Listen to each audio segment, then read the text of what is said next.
Hola, esta primera píldora de crecimiento económico va a intentar transmitiros lo que es el crecimiento económico, lo que es la teoría del crecimiento económico. Para ello, primero os voy a dar 4 pinceladas sobre la importancia del crecimiento económico en sí, luego los dos grandes enfoques que hay de teorías de crecimiento económico, la que es el crecimiento exógeno, enfoque neoclásico, y las teorías de crecimiento endógeno, y por último voy a daros una reflexión, voy a haceros una reflexión rápida sobre cómo modelizar el crecimiento económico. Con respecto a la importancia del crecimiento económico, hay dos cuestiones que son importantes. La primera, que os deis cuenta, ahí tenéis un gráfico que muestra la evolución de 3 países en los últimos 25 años de su Producto Interior Bruto. Se ha normalizado el punto de partida año 89 a 100 y se ve cómo la distinta evolución de los distintos países, fijaos, al final se traducen en enormes diferenciales en la renta de los mismos. Por eso es importante el crecimiento económico, porque pequeños cambios, pequeñas diferencias en los ritmos de crecimiento se traducen en unos enormes diferenciales en las rentas de los países. La segunda cuestión por la cual es importante el crecimiento económico, quiero que os fijéis en el círculo. El país que más ha crecido, ahí veis que tiene una pequeña recesión. Muchos años los economistas han estado centrados en explicar los porqués de los ciclos, cómo se pueden evitar, las causas, etc. Pero en realidad, si somos un poco honestos, nos tendríamos que dar cuenta que lo importante no es tanto intentar evitar esas pequeñas oscilaciones que tienen las economías, sino intentar convertir que las economías que menos crecen, como la azul, se transformen en economías como la verde que más crecen. Por eso es importante la teoría del crecimiento económico. Una última cuestión. Estas 3 simulaciones, esas 3 evoluciones no son inventadas, son reales. Es la evolución de los últimos 25 años del Producto Interior Bruto de Italia, dentro de la Unión Europea, con su raquítico crecimiento, del crecimiento sostenido de Estados Unidos, fijaos que tiene una renta que ha crecido, casi se ha duplicado en este periodo de tiempo, y el crecimiento exponencial casi de países de un altísimo ritmo de crecimiento como Corea. La historia de la teoría del crecimiento económico, muy rápidamente.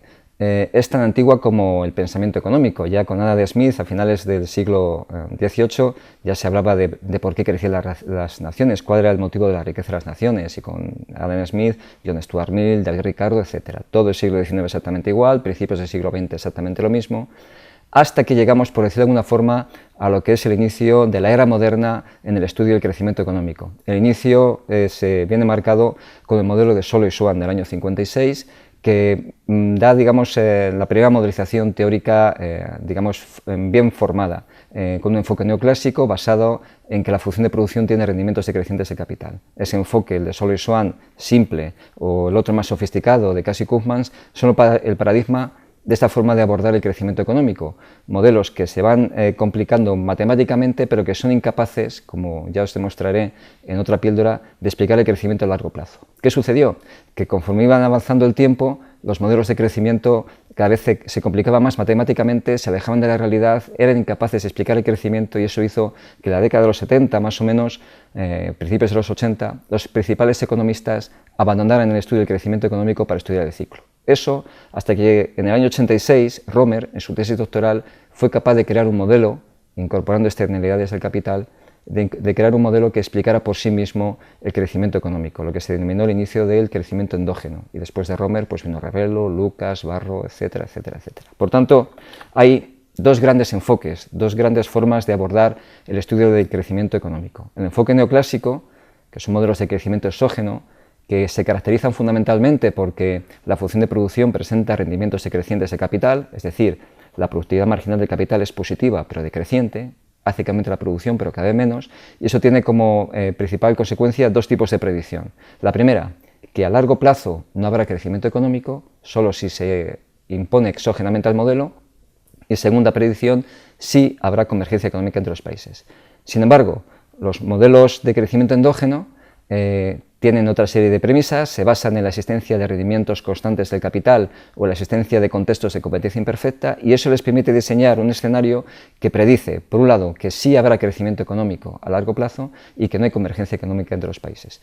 ¿Cuál de los dos enfoques es el más acertado? Pues depende del contexto, depende de las predicciones. De hecho, continuamente se están testando ver cuál de los dos enfoques es más importante. En cualquier caso, en píldoras siguientes veremos ejemplos de ambos. Y por último, una cuestión. A la hora de modelizarlo, a la hora de hablar de la complejidad matemática que tanto os asusta y tanto os preocupa, hay 2 formas de modelizar los modelos de crecimiento económico, valga la redundancia. Suponiendo que la tasa de ahorro es constante, es decir, que en cada instante de tiempo los individuos ahorran un porcentaje de su renta y por tanto consumen un porcentaje de su renta. No es un supuesto muy real porque se supone que los individuos cambian sus decisiones a lo largo del tiempo, pero tiene la ventaja de que simplifica muchísimo el análisis. Y por contra están los modelos de crecimiento óptimo, que lo que hacen es considerar que en cada instante de tiempo los individuos maximizan una función de utilidad haciendo que consuman y ahorren de forma óptima. La ventaja es más real porque te explica cuáles son las causas del consumo de las decisiones de ahorro de los individuos. La desventaja, pues que es infinitamente más complejo.